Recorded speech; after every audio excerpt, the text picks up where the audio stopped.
Welcome to Penrose Learning, where we make understanding easy. In this video, I will explain how to drive Zipcar.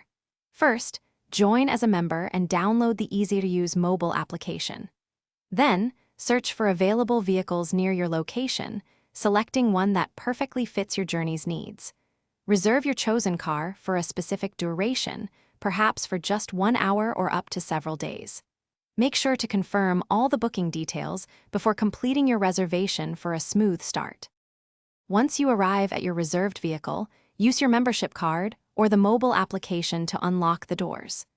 Before you start the engine, take a moment to carefully inspect the car for any new scratches, dents, or cleanliness concerns.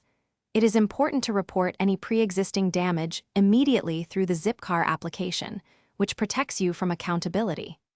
Your thorough check ensures a fair experience for everyone. While you are on your trip, drive responsibly and always follow the rules of the road.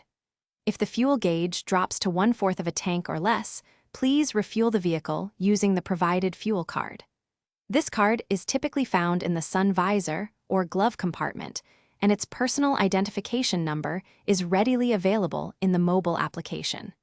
Refueling ensures the next member has enough gas for their journey. When your reservation time approaches its end, drive the Zipcar back to its exact designated parking spot. Before exiting the vehicle, please ensure all your personal belongings are removed and the interior is tidy for the next member.